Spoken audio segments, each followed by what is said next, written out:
Hello and welcome back. I'm Leo from the Anchor Geeks. And I'm Louie from the Con Men. And I'm Kevin Conroy, the voice of Batman. And I'm Batman. It's terrific. Con Men, men, women, and subspecies, featuring artists, writers, and creators of all kinds, plus babes. Con Men.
And welcome to another episode of Con Men, brought to you by Matt Sports Cards, Comics, and Collectibles. We're here at TerrifiCon! I can't believe how many people are here!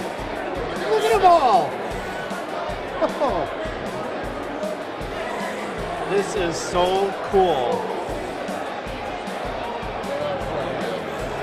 I actually write and draw my own comic books. I actually make a book called Power Kid. It's about a kid named Johnny Brooks who's in the 4th grade, and on a school field trip he finds a glowing rock that gives him superpowers, so when he's not in school he's fighting crime.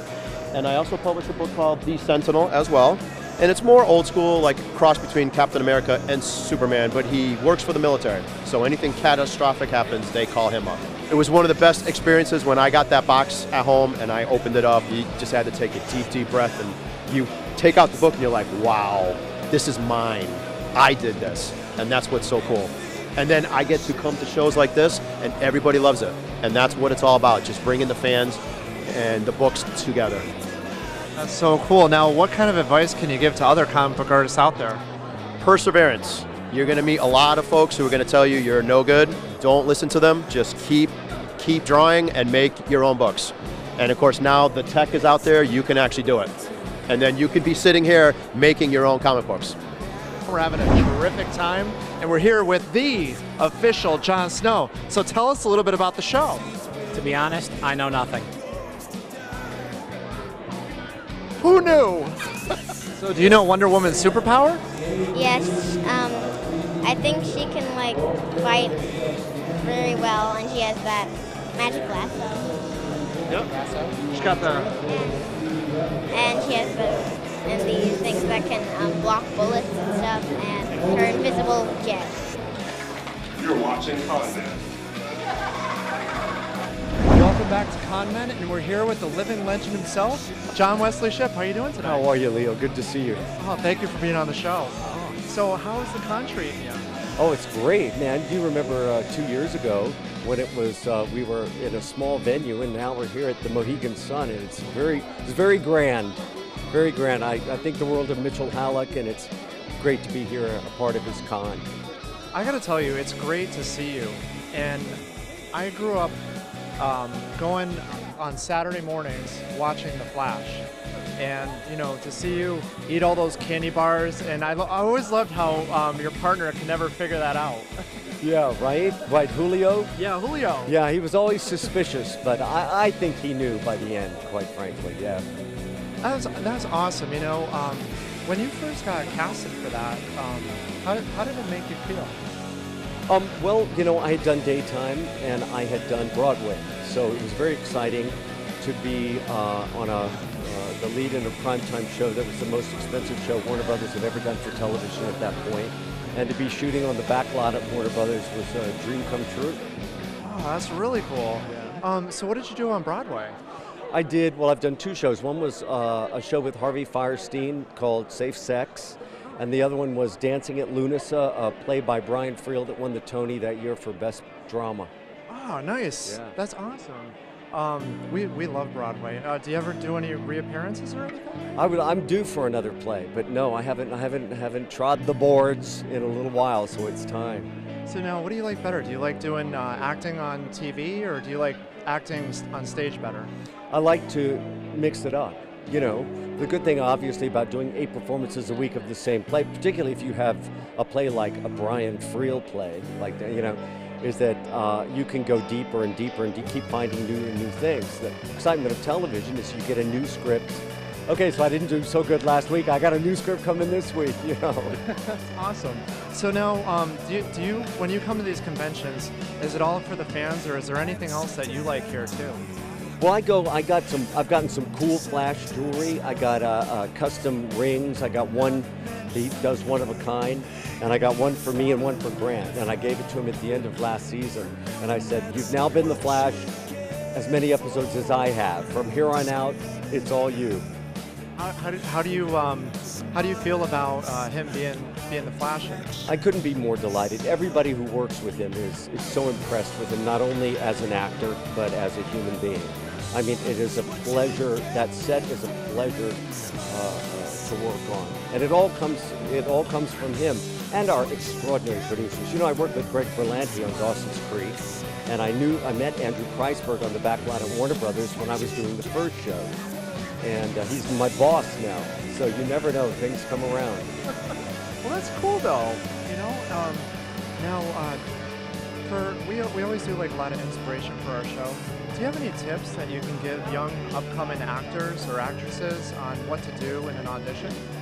In an audition, I don't think there's any specific trick to an audition. I think it's just about study, go to class, do your work, know your job. Don't put the business ahead of the work. Put the work ahead of the business. That's been the only way I've kept sane over the years. You know, is by loving the work. I can't say that I love the business because it's all over the place, and so much of it is outside of your control.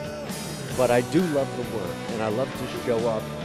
When I go into an audition, the attitude I take is, this may be the only opportunity I have to play this part, so I'm going to play it. You know, I'm going to figure out what I want from it. I'm going to play it my way, you know. You're watching Con Man. Very few of us do it for the money, and getting in is tough, staying is tougher. It's a very competitive business, but we love what we do, and you don't have to work with a boss, you know, looking over your shoulders. You're dealing with editors who are far, far away. They can still yell at you, I guess, on the phone, but that's what email's for. So, yes, good luck. Hi, this is Chase Masterson from Star Trek and The Flash, and it's terrific.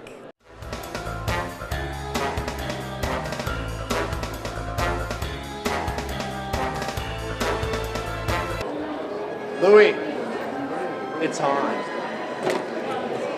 Save me! Come follow me. Let's see what's in this room.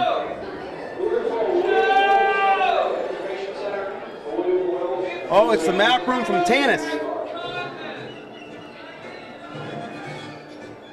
We've got props from indie movies over here, from all the original trilogy. This is a map room.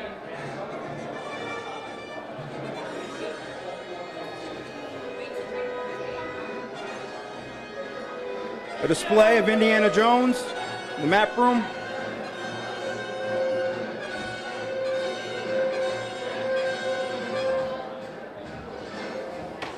And what do we have over here? We've got the idol swap from the temple. The fertility idol.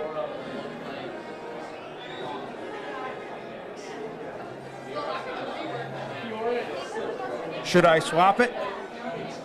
Should I give it a chance? Should I try and swap it? Let's give it a chance.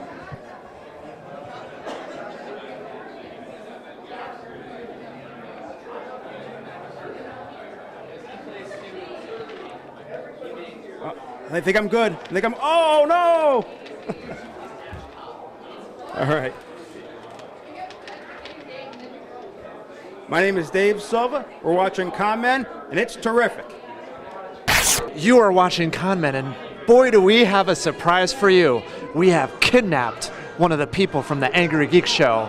Yes, it is time to get back at them. And we have their most favorite star. Come on, right over here. Mom, Dad, Lou! They took away my comics. We didn't take away his comics. We're not that evil. But they read them to me. It's nice.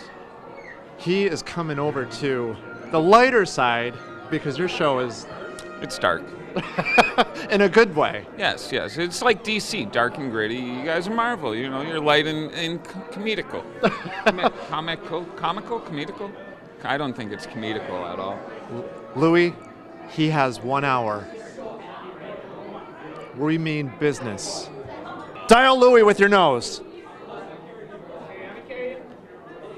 Lou? Wait, hold on. He's answering. Louis. Yeah, it's Leo here. Hey, we're taking one of your guys. Yeah, that's right, Jeremy. We got him right here. He's tied up to a chair, and we are in the Raiders of the Lost Ark. Have the stuff. You know what we want. You have 1 hour. Or tell him, say it. We're gonna die? Con Man. No! I'm gonna have to watch Con Man.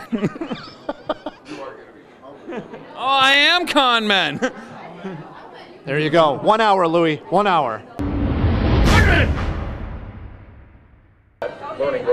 Hey everybody, Jeremy Courtney here of the Angry I'm on Con Man. I've been kidnapped, ladies and gentlemen, and as part of their ransom, I must do interviews. Now, I'm here with, well, we know who this is, Bumblebee. I mean, the Transformer. How long does something like this take to put together? I mean... Well, it takes about 7 minutes to put on, and it takes about 1,400 hours to make from scratch. 14 hours. 1,400. I got about an hour and a half. Can you show me how to do this? No. Oh, well. Not an hour and a half. Not an hour and a half. Come back so to me in a year. What does Bumblebee do in his off time that he has the ability to put this together? This is amazing. Well, actually, this is what I do full time. You do this full time? Yeah, I run a That's business called awesome. Extreme Costumes, That and is so awesome. I make either commission work for other people. I do paid performances. We make YouTube videos. We do a variety of things, all revolving around the costuming world. We also make mascots for companies from scratch. We've had as many as 150 million views on YouTube for some of our products. Sweet. And we make awesome for a living. I'm a aspiring cosplayer, not really, but I'm working on a He-Man Power Sword. I'm probably doing it all wrong. Do you have no any... wrong way to do cosplay. Are you having fun? I am, but I burnt myself the other day right there. That is also some of the fun. That is I've fun. had a lot of fun just like that. Yes, my wife looked at me and like, that's what you get for trying to build a sword. I was like, okay, you got me. That's an important component. You've been apprenticing. About a year now. Do you have a Bumblebee costume as well? I do not have a Bumblebee costume. I do have another robot, but she's chilling at home right now. When have you brought her to a con yet? Not yet. Not yet. Still in a work in progress? Hopefully soon, yep. Fantastic. Well, she's a perfectionist, so unless it's absolutely perfect. Yeah. Whereas I go out with battle damage. Yeah, well, I'm pretty battle damaged at this point. Looks amazing. I'm sorry, like stuff like this, working hands, huh? Oh, the camera guy who's not there that I pretended that I wasn't talking to wants to know how much does something like this cost to put together? Well, in materials, it's only about $1,500, but it's all the labor. So if you want me to make you one of these, I want about like $20,000. $20,000? Wow. Well, thank you guys for being on Con Men. I normally say back to you, Lou, but I'm guessing I'm going back to Leo. This is Tom from Extreme Costumes, and you're watching Con Men. We have to plan our attack before we enter the room. Wait, Jeremy, come here. See, we still have him, Louis. You're not getting him back. Not now, anyways. We have to plan our attack before we enter the room, okay? Now, you know what? Forget it. Jumps up. Let's do this. Leroy Jenkins.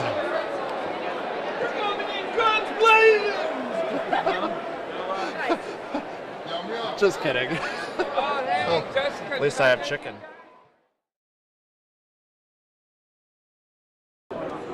Got it? Yes. Memorize the symbol on it. I'd say stop. We're gonna lose your card. Some on the deck say stop. Stop. Right there. We're gonna lose your card right there. Now, if you saw your card again, you would know what it looked like, right? Yep. All that good stuff. Now, would you believe the card jumps to the top of the deck? I don't know. Can you say your card? So what was that? The card? No. That was not the card. No. You sure? Yep. What I want you to do is just hold it your hand for me, please. Take your card and place it here. We're gonna take the one that you found. Now watch. You feel that?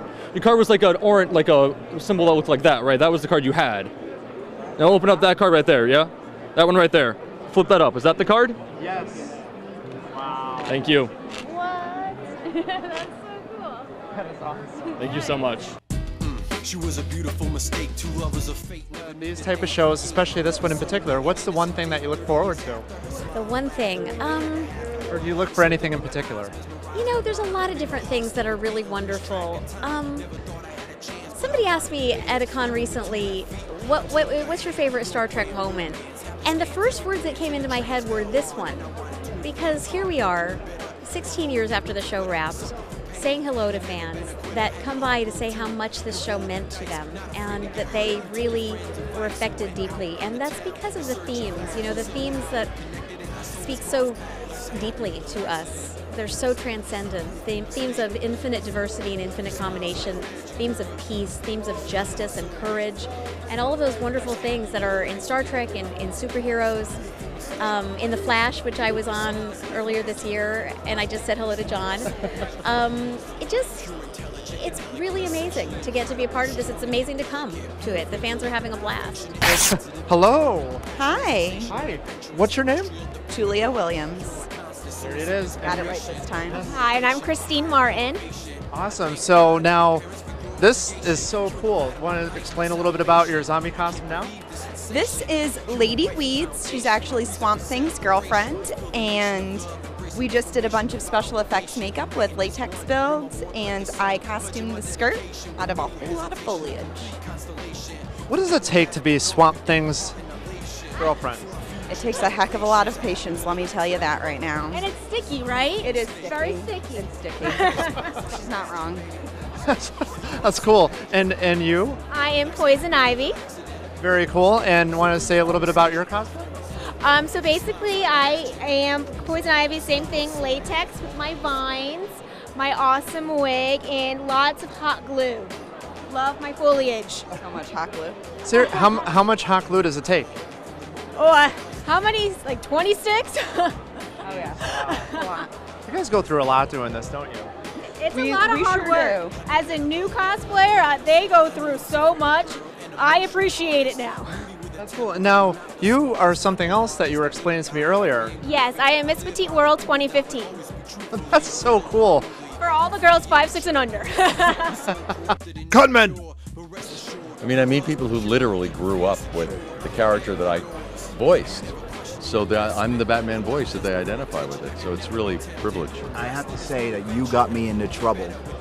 Because when the Mask of Phantasm came out, it came out on Christmas Day. And I skipped out on Christmas dinner because I come from a big Italian family, and Grandma, God rest her soul, was always, this could be her last Christmas, and I left dinner to go see your movie. Mom and Dad never forgave me. But it was worth it, wasn't it? Totally you have no idea. That was incredible. It's a great movie. It's the best Batman movie. Absolutely. By far, it's the Totally best is. Batman movie. From the beginning, I was like, my jaw was dropped from the beginning. Yeah, the best one. It's got to be the best animated series of any kind out there because you know what? The style, the voice directing, the voice cast, everything was phenomenal. Yeah. It's just the stories was And a so full on point. symphony score. Perfect. A lot of people Exactly. don't realize that. Yeah, They spent a from- lot of money on that show. It was Shirley just Walker. fantastic. And I just had to tell you that you got me in trouble on Christmas Day. Okay. All right. And right now we're getting in trouble with the video games. Oh boy. Yeah. Sorry, Rose. It's his fault that I'm up all night long, especially playing Arkham Knight right Isn't now. Arkham Knight awesome? I absolutely goodness. love it. Your work is just phenomenal. Thank you. I love that game. It took 2 years to build. Really? To voice, Well, I to knew it put was it together. delayed twice. Yeah, well, that's why. They were in post-production for a long time, and it was just a huge project. There are 34,000 lines of dialogue. Wow. I love Con. Really? I love. It's Comic-Con. Siri-san does. It's not Siri-san.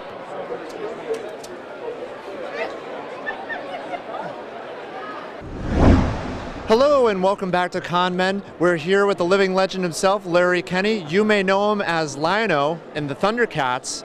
However, I know him as my favorite chocolatey cereal, Count Chocula. Yes, thank you. Frightfully delicious, you know.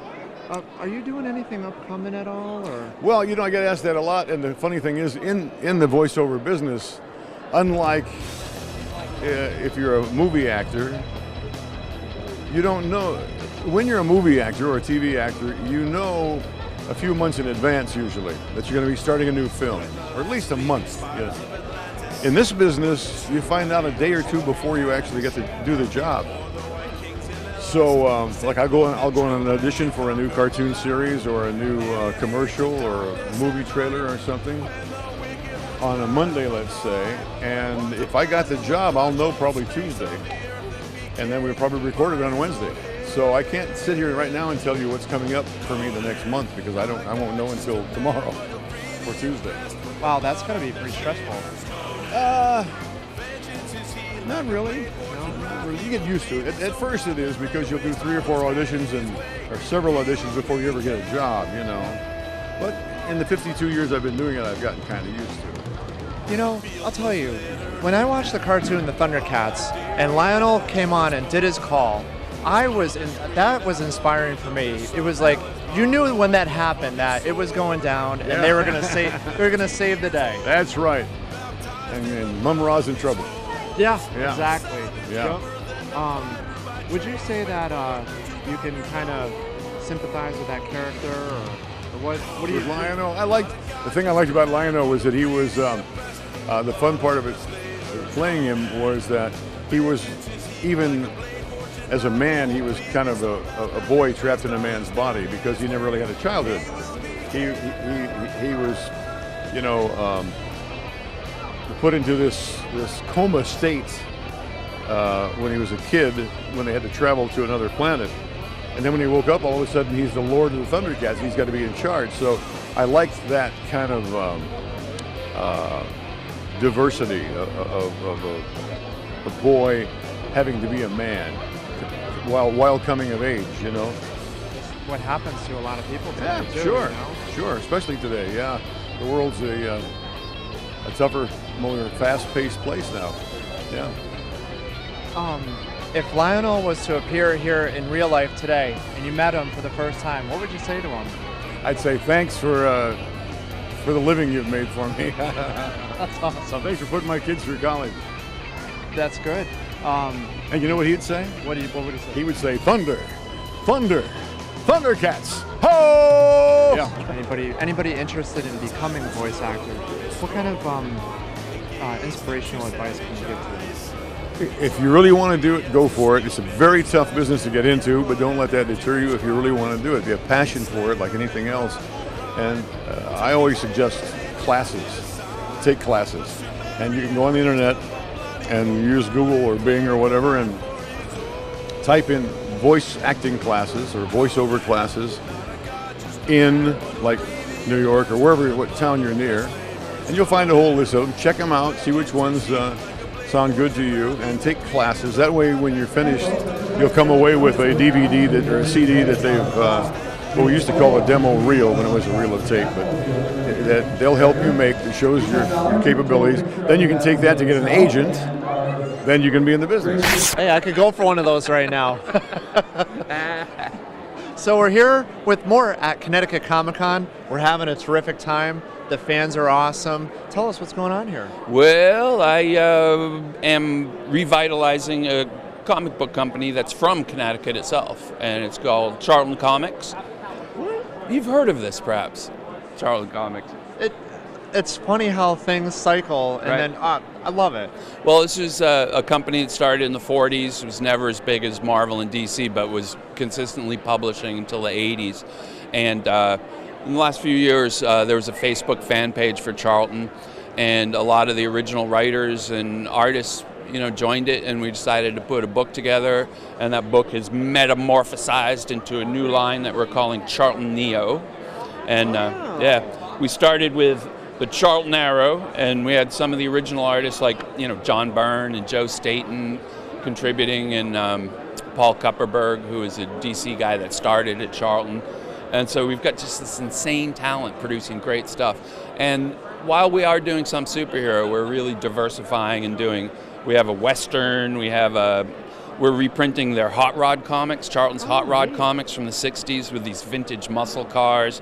And we just got a whole variety of comics. And also have a few other titles that I'm printing, like doing this photo comic over here, which photo comics medium that aren't too, haven't been really done in America. That is pretty cool. Yeah, and what it is, I bought the rights to this Italian photo comic from the 60s that was reprinted everywhere in France, Argentina, Sweden, Germany, and it's the first time it's in English. And we're going to be, I produced a documentary about 2 years ago where we tracked down a lot of these actors. Because over there, if an actor wasn't doing a film, they would do a photo comic. So a lot of these actors you've seen in spaghetti westerns and science fiction films. And you also had that, what was it called, that thing that you looked through? What was that called? The Viewmasters? The Viewmasters, yes, that's right. But they never had the words to them. Yeah. So we did a documentary called The Diabolical Super Criminal, and we tracked down a lot of these actors, and it was just great because, they hadn't thought about it in decades, and some of the women were like, oh, it was a hard experience, and then they look at it and they were like, oh, I was very sexy then, And it turned out the actor who played the main character with the skeleton suit, he was under contract not to reveal who he was in the 60s, and everybody forgot about him, but then the director of the documentary tracked him down, and it turned out he was like the Italian Regis Philbin. He had like a morning sports show and all this stuff, and so he's getting a lot of resurgent fame and everything now, and it's great. So we did the documentary. I'm in talks with a production company in Europe to shoot a new live-action film, and be pretty fun. It's in the vein of Diabolic, which in Italy is like, they're more into supervillains in Europe than superheroes. And where can they find out more information about that? Well, there would be my site, morttodd.com, which has got all these comics. Hey, you guys, you're watching Con Men. We're high adventure. Yeah! Woo! Woo!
Sword of Omens, come to my hand. I, Lion-O, command it. Hello, I'm Larry Kenny. I was the voice of Lion-O and Thundercats, and you may know me from other things, commercials that I've done. And thank you for watching all those, and thank you for watching Con Men.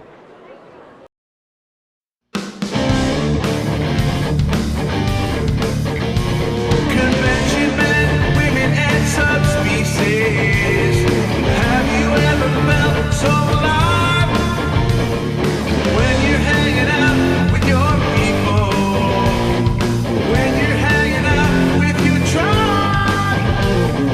Go to a bar, go to the show and come. Hello, I'm here with Con Men After Dark, and Mr. Pokemon. His birthday was yesterday, and I wanted to wish him a happy. I found you, Con Man. I stole your mic. I want Jeremy back, or you're not getting this back. How about that?